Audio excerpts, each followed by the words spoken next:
Hello, hello, hello, hello, hello, good people, and welcome to Happy, Healthy, Whole. This is, I believe, number 4 for the series on rooted in wellness, and I am going to probably close here for this one. Well, no, I wanted to do a few more topics. Anyway, I'm thinking that this may be a closure. I don't know. Anyway, I wanted to do a one on your body has been carrying the story.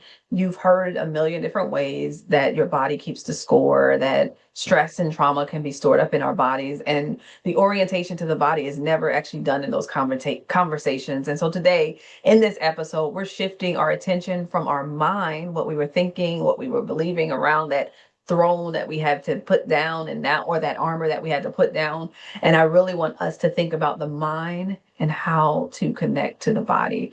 So much of our healing work really focuses on insight. People want to talk about what has happened to them. They want to understand why it has happened to them, understanding where the feelings come from, where they are, and why they matter. The insight around all of those things is not the only way we heal.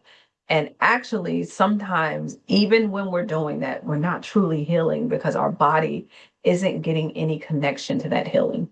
And if anything, sometimes the healing begins with the body because as you're learning and getting that insight, it could actually cause more stress on the body, more tension, more feelings of unsafety or feelings of past traumas and things that may have been experiences. So your body has been responding to stress, threats, and emotional overloads for a long, long time. And so it's been normal. Whatever way you deal with it has become normal to you.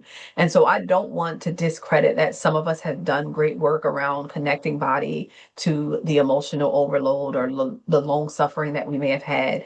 I want us to actually acknowledge that the emotional overload, long before we notice it in our minds, is happening to our bodies and our senses. Every time you think about pushing something away or pushing through the exhaustion, every time you're swallowing your feelings or your emotions, every time you are quiet when you want to say something, or even quiet when you just want to be safe because your body needs to adapt to what might not feel safe.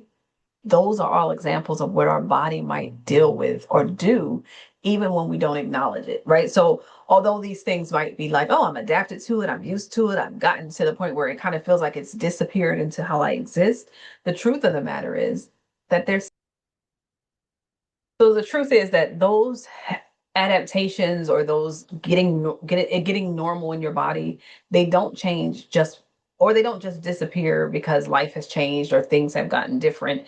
If nothing else, they just learn to adapt again. That's why you can be quiet, you can be in a room and there's nothing going on, and you still feel tense, you still feel disconnected. It's when your rest doesn't feel comfortable or you feel like uncomfortable even resting, right? We talked about that guilt feeling that we may have.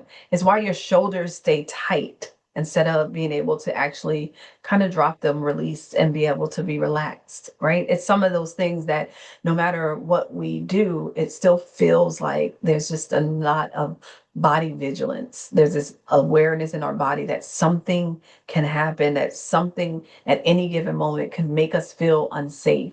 This isn't weakness. This is intelligence. It's what you've learned. It's like the concept of being trauma informed in the care that we give ourselves. We understand that the body stores what that the body that we understand, it stores what we know, and it happens in our nervous system. We couldn't even begin to know how to process in some moments because we just had to survive them. So there's sensation, there's tension, there's fatigue. All of these are forms of communicating. These are forms that your body is telling you something. I was thinking the other day that I wasn't restful, and I was thinking, what's going on? I can't figure out what the issue is. And my body just told me to be still, take the day off, rest, and rest in a way that was honest to it, right? So that meant in that moment, it actually meant sleep. But it also meant getting up and just listening to good music, not doing anything or thoughts around all the things that might be going on in the world. It just told me to pause. And so my body needed that so that I can breathe oxygen through it fully, so that I can practice some meditation throughout the day that would help me to just rest. So that's where I want us to start with. I want us to really think about What is our body communicating to us? So today you're not trying to fix it. No, no, no. That's the goal is not to fix it right now.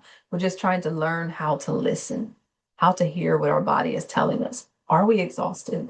Are we feeling tension and stress in our shoulders? Do we feel like we're constantly alert and feeling hypervigilant to what might harm us? And what forms of communication do you need to hear your body? If it feels okay, I want us to take a quick practice. I want you to lower your eyes or close them if you can, whatever you need to do, even just soften your gaze for a moment. Go ahead. Notice your body is making some kind of contact with you. Put your feet to the ground so that it can be the surface that's beneath you. Allow your breath to slowly go in and out, just a little. Bring your attention to that breath. Just for a moment, bring your attention to one area of your body that feels heavy tension and or just heavy. Don't analyze it. Just notice. Take that breath in that we've learned, inhaling and, and exhaling longer. So inhale slowly and exhale longer. Take that to reset the nervous system.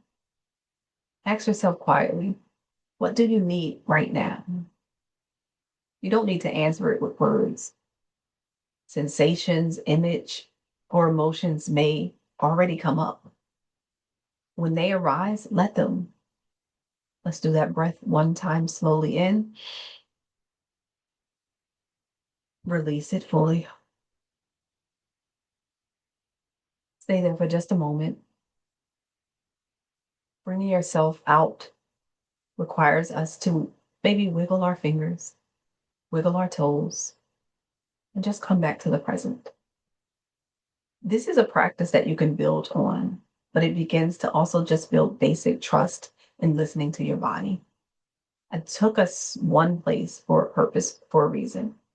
Starting with that one place, learn to listen to it. What tensions, what images, what emotions come up when you think of it, right? If you think of your shoulders, do they get heavy? Do they just feel like they want to drop? Do you feel tearful? Do you feel excitement about what's next? Feel the emotion instead of judging it, instead of trying to fix it, just feel it and notice. And then slowly do the nervous system reset breath, which is slow breath in and a full release. This practice is going to help as we do it more consistently and listen to our bodies and realize what it's actually saying. It's not about trying to have your body shout at you. It's not about trying to say you're going to fix every single thing that your body might do, but it's about getting you back to being orientated to your body.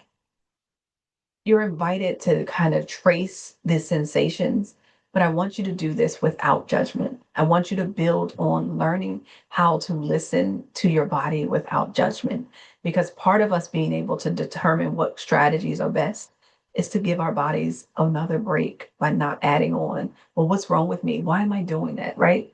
There is no correct way that you need to feel, that your body needs to feel, besides going back to that first one, which is that breath that brings us to a nervous system of safety.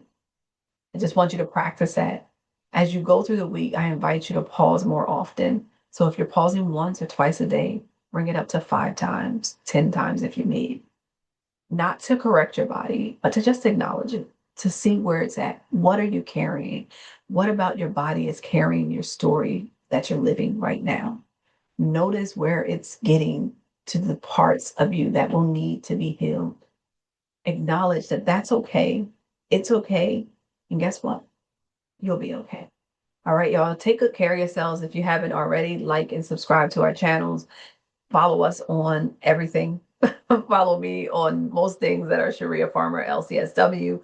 Take good care of yourselves, and I will see you on the other side. I don't know if this is the end of this series or if I got more to say. If you like this series, if you want more, and or if you have something that you specifically want me to talk about around healing and joy rooted in wellness, and just Black women and women of color having to navigate systems and worlds. I am always open to it. I'll tell you if I'm not comfortable with it or if it's not my area of expertise, but if I'm open to it and willing, I will do it. Go ahead and put it in the chat or put it in the comments. And I hope everyone takes good care of themselves. Take that pause and heal. Be well.